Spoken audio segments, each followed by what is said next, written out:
Assalamualaikum warahmatullahi wabarakatuh. Selamat datang di channel YouTube saya. Pada kesempatan kali ini, perkenalkan saya Husnawati. Saya adalah dosen program studi sistem komputer Universitas Indo Global Mandiri Palembang, di mana Universitas Indo Global Mandiri merupakan perguruan tinggi swasta yang terletak di Provinsi Sumatera Selatan, tepatnya di kota Palembang. Baik, pada kali ini saya akan menjelaskan salah satu mata kuliah yang saya ampu, yaitu pemrograman berorientasi objek.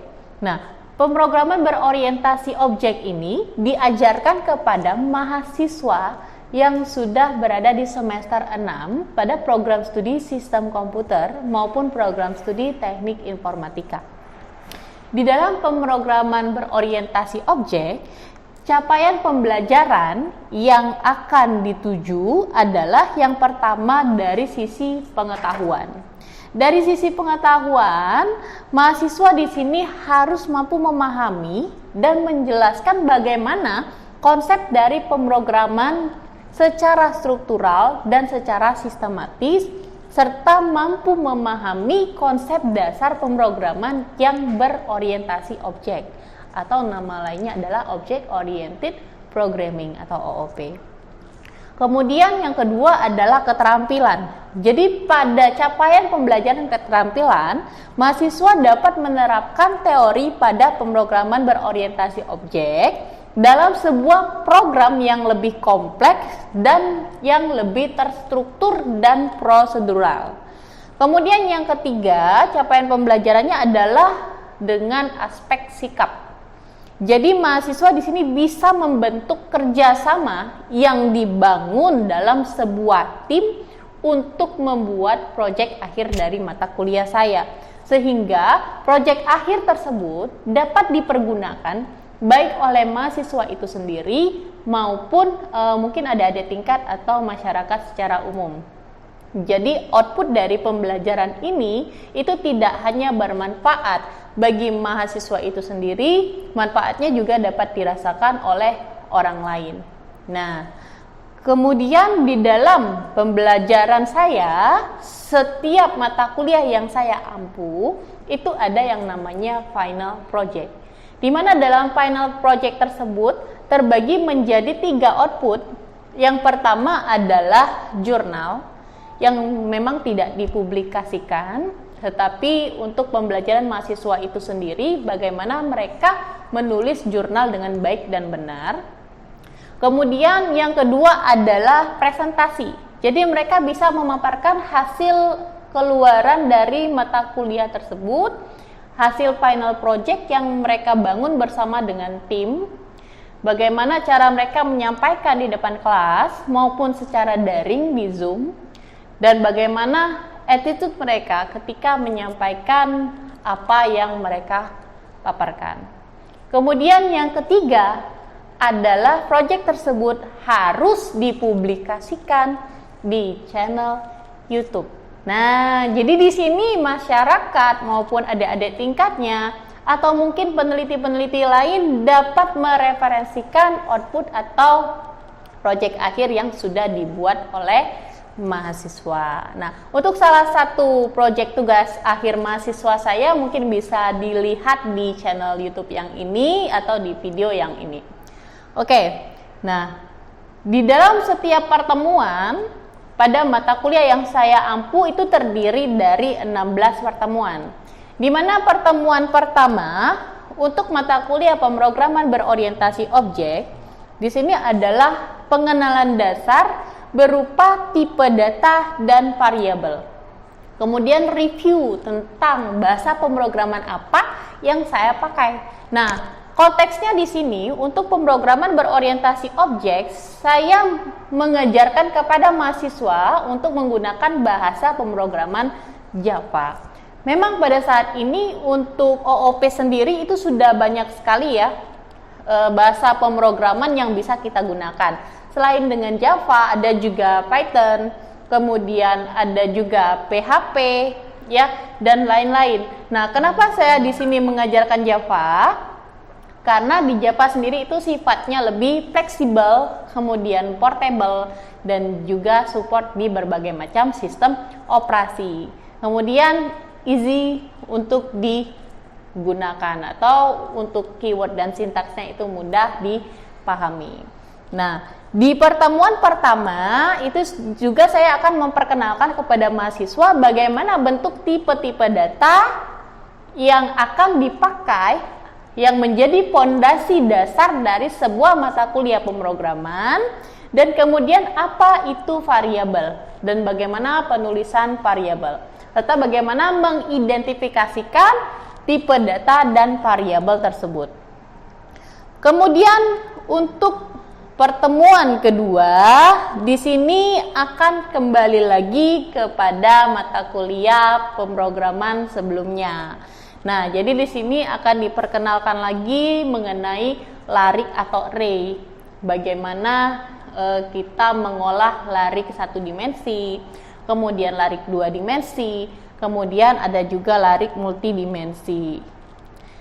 Kemudian di pertemuan ketiga, ini masuk ke pemrograman dasar dari OOP, yaitu bagaimana kita mengambil inputan dan bagaimana kita mengeluarkan outputan. Sehingga capaian yang diperoleh pada pertemuan 1, 2, dan 3 itu mahasiswa bisa melakukan programming dasar dengan menggunakan bahasa pemrograman yang sifatnya berorientasi objek. Kemudian mahasiswa itu memahami apa fungsi program terutama yang berorientasi objek dibandingkan dengan program-program yang masih bersifat konsul. Kemudian mahasiswa juga bisa melakukan instalasi atau misalkan mengambil inputan, mengeluarkan output ya pada pemrograman tersebut dan melihat bagaimana strukturnya secara dasar atau filosofi dari pemrograman itu sendiri. Selanjutnya di pertemuan keempat itu ada kuis beserta dengan pembahasannya. Nah, kuis di sini biasanya saya lakukan dengan menerapkan memberikan sebuah program yang berisi program-program error sehingga mahasiswa di sini dapat merapikan program tersebut, melihat apa saja yang error dan menganalisis bagaimana bentuk program tersebut. Nah, dari pertemuan keempat ini saya bisa melakukan evaluasi bagaimana pengajaran saya dari mulai pertemuan pertama sampai dengan pertemuan ketiga. Apakah mahasiswa tersebut sudah paham ataukah masih ada beberapa mahasiswa yang mungkin belum paham mengenai bahasa pemrograman. Kemudian di pertemuan kelima ini saya akan mereview ulang bagaimana bentuk percabangan dan bagaimana bentuk perulangan yang akan diterapkan di dalam pemrograman yang berorientasi objek. Pada dasarnya, percabangan dan perulangan itu hampir di setiap program itu sama atau di setiap bahasa pemrograman itu sama. Nah, tapi di sini percabangan dan perulangan merupakan fondasi dasar yang harus mahasiswa pahami pada saat mahasiswa mengambil mata kuliah pemrograman. Nah, kemudian di pertemuan ke-6 itu akan saya paparkan mengenai array list ya. Jadi kalau misalkan dari pertemuan kedua itu ada array biasa dan pertemuan ke-6 itu ada array list. Nah, perbedaannya kalau di array itu dia tidak fleksibel, sedangkan array list itu sifatnya lebih fleksibel. Kalau di dalam bahasa pemrograman Java, array list itu dia bisa menampung data dengan tipe yang berbeda. Kemudian untuk ukurannya akan lebih dinamis dibandingkan dengan array yang biasa. Kemudian di pertemuan ke-7, nah ini masuk ke poin dari pemrograman berorientasi objek. Jadi disinilah akan saya perkenalkan apa itu yang disebut dengan objek, kemudian apa itu yang disebut dengan kelas, apa itu yang disebut dengan metode. Nah, jadi outputnya mahasiswa di sini bisa memahami karakteristik atau perintilan-perintilan dari pemrograman berorientasi objek. Nah, jadi mahasiswa itu paham bagaimana sih apa yang disebut dengan kelas itu seperti apa, kemudian apa yang disebut dengan objek, kemudian bagaimana itu disebut sebagai metode ya, atau behavior ya, atau tingkah laku dari objek itu sendiri. Nah, di pertemuan ke-8, di sini saya akan memperkenalkan bagaimana cara pemanggilan objek dan bagaimana cara pembuatan kelas, sehingga mahasiswa itu dapat memahami bagaimana cara membuat kelas, kemudian memanggil objek yang sudah kita buat di dalam main program ya, yang metodenya sudah kita buat di dalam kelas itu sendiri. Nah, selanjutnya pertemuan ke-9 itu adalah ujian tengah semester. Nah, di ujian tengah semester ini kita bisa melihat bagaimana evaluasi pembelajaran mahasiswa selama pertemuan dari 1 sampai dengan 8 ya. Nah, jadi di sini output yang saya harapkan mahasiswa bisa membuat program yang berbasis atau yang sudah bisa memanggil objek dari kelas-kelas dan metode yang sudah mereka buat.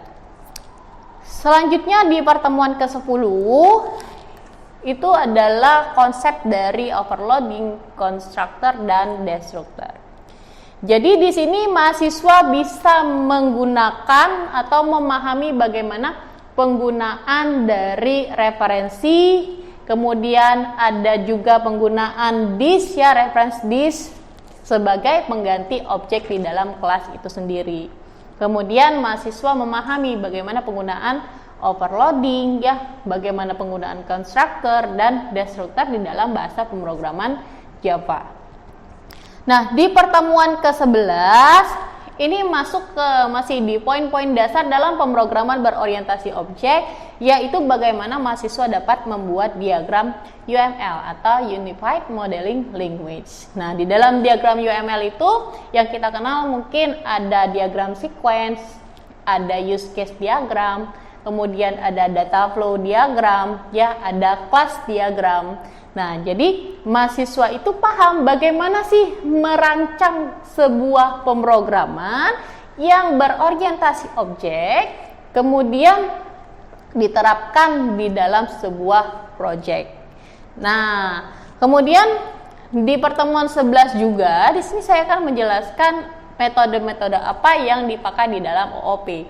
Salah satunya mungkin ada inheritance atau pewarisan. Bagaimana sebuah metode itu diturunkan ke kelas yang lainnya, dari kelas induk ke kelas anak. Selanjutnya di pertemuan ke-12 itu terdapat teknik-teknik lain yang bisa dipakai di dalam OOP. Nah, selain pewarisan itu ada polimorfisme, jadi dia ada perbedaan bentuk, perbedaan tingkah laku yang diturunkan dari kelas induk ke kelas anak. Kemudian ada kelas abstrak yang di sini kita belum tahu metodenya seperti apa. Kemudian final itu berarti dia tidak bisa diturunkan kembali, dan kemudian ada method overriding. Nah, selanjutnya di pertemuan ke-13 dan 14, di sini saya akan memperkenalkan mahasiswa kepada pemrograman yang berbasis GUI atau interface. Nah, di sini mungkin mahasiswa akan terlihat lebih menarik. Oh, seperti ini penerapan object oriented programming di dalam aplikasi secara nyata. Nah, program GUI itu sendiri akan saya berikan mungkin dengan menggunakan aplikasi Greenfoot ya, atau compiler Greenfoot. Nah, kemudian bisa juga kadang-kadang saya berikan dengan langsung menggunakan aplikasi NetBeans. Jadi mahasiswa itu bisa melihat tampilan programnya secara visual. Nah, kemudian di pertemuan ke-15 di sini adalah outputnya yang bisa saya lihat dari mahasiswa. Jadi bagaimana mereka memaparkan proyek hasil dari pembelajaran mereka dari pertemuan pertama sampai dengan pertemuan ke-14. Disinilah outcome-nya. Saya lihat proyek mahasiswa ini apakah mereka sudah layak untuk diluluskan pada mata kuliah pemrograman berorientasi objek, atau masih perlu pengulangan dan pendalaman mata kuliah itu lebih lanjut. Nah, baru terakhir itu di pertemuan ke-16 ada ujian akhir semester. Nah, itulah mungkin rencana pembelajaran semester dari mata kuliah pemrograman berorientasi objek, yaitu salah satu mata kuliah yang saya ampu di semester genap. Baik, demikian paparan untuk RPS.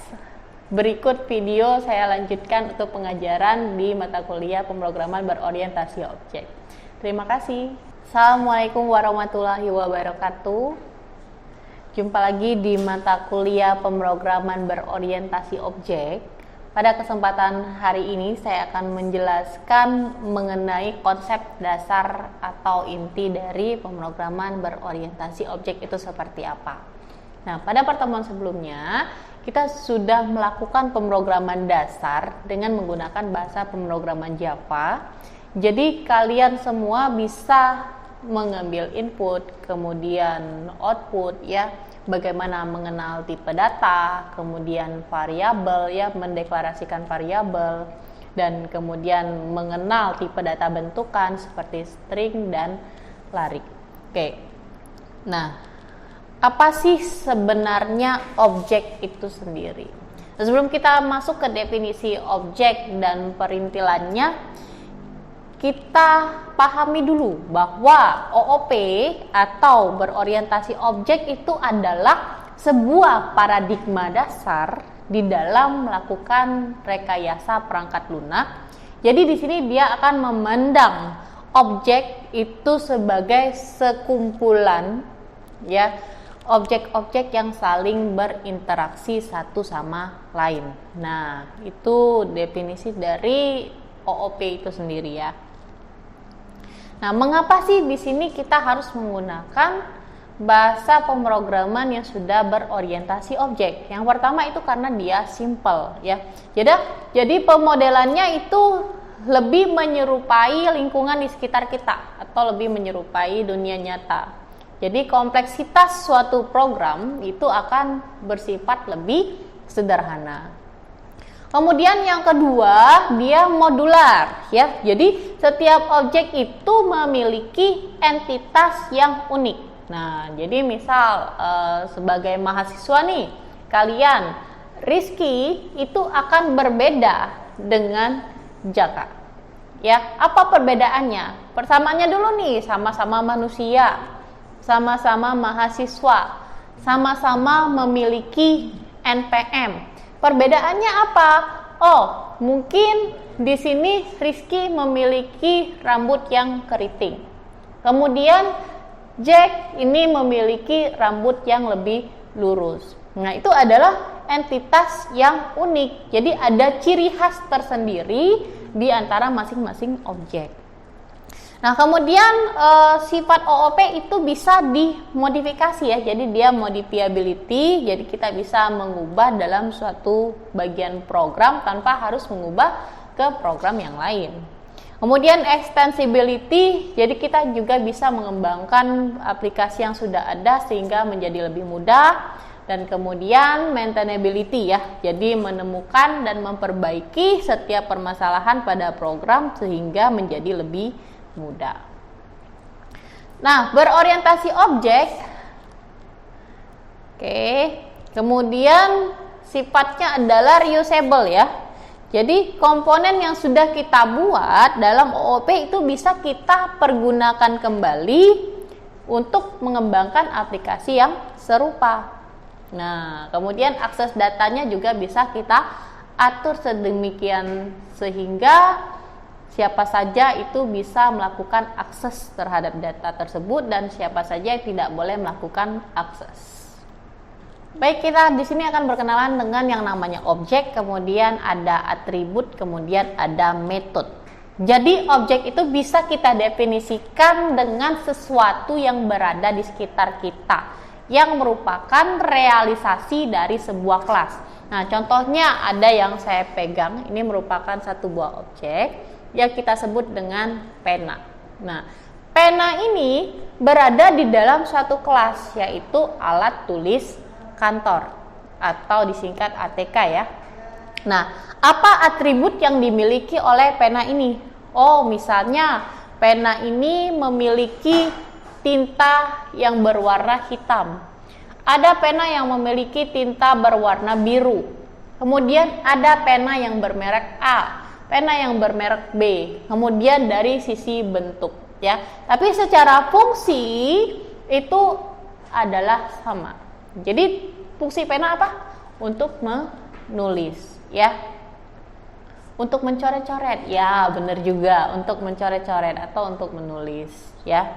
Nah, kalau dilihat dari contoh slide yang saya bagikan, ini ada objek sepeda.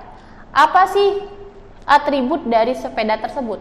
Oh, di sepeda tersebut ada pedal, kemudian ada roda, kemudian ada jari-jari, ya, kemudian ada merek sepeda dan lain-lain. Kemudian metodenya apa? Atau behaviornya, tingkah laku si sepeda itu bagaimana?